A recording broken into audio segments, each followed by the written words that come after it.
way to create a motherboard at reduced cost is to leave a few features off one that already exists. A look back at the Fatal1ty Z270 Gaming K6 review shows that it had all the hardware, right down to a value price for its extra features. The only problem was that it throttled the CPU frequency down under extreme workloads, and that's probably something that could be addressed in firmware.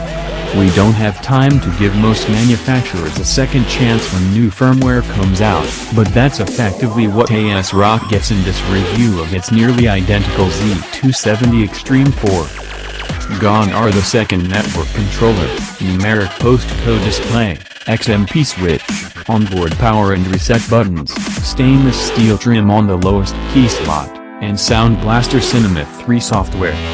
In place of these are a bunch of empty solder points and DTS Connect for the identical ALC1220 audio codec. Buyers still get the Intel i2 19V Gigabit Ethernet PHY, the 2-lane ASM2142 USB 3.1 controller linked to both Type-C and Type-A ports, the extra single-lane SATA 2-port controller, and the MP antenna jacks mounted behind the concealed M.2 key Wi-Fi adapter slot. The rear shroud and PCH heatsink lighting are still controlled independently by the same Aura RGB controls that feed the RGB case light cable. These changes correspond to a $20 price reduction. The two key X16 slots that share lanes are still trimmed in stainless steel, and still convert from X16/X0 to X8/X8 connections when a card is detected in the second of these two slots. Cards with up to triple slot coolers are supported.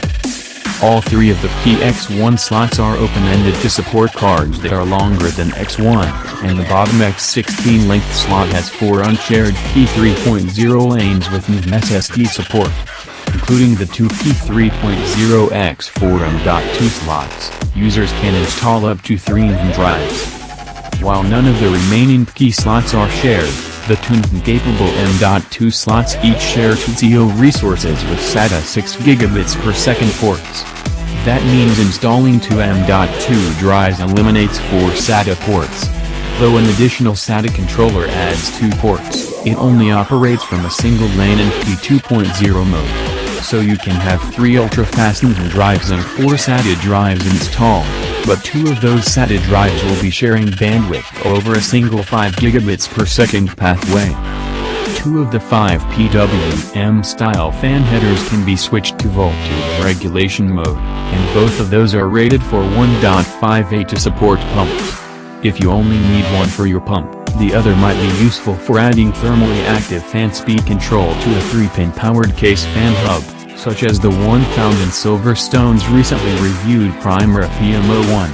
Employing that option requires a builder to track down a 3-conductor cable with 2 properly sized female ends. Because it uses the same PCB as the Fatal1ty Z270 Gaming K6, the Z270 Extreme4 has the same layout benefits and drawbacks. 2 different styles of header are available for 2 generations of Thunderbolt add-in cards. The 2 USB 3.0 front panel headers are both found just beneath the 24-pin power header and are fed by the chipset and a hub. And the most difficult drawback, a front panel audio jack placed extremely far back on the bottom edge, is only a problem for those few builders whose cables came up half an inch short. The biggest difference in the Z270 Extreme4's packaging is that the box is turned sideways, compared to the Fatal1ty Z270 Gaming K6. Builders still get 4 SATA cables and an HD-style SLI bridge.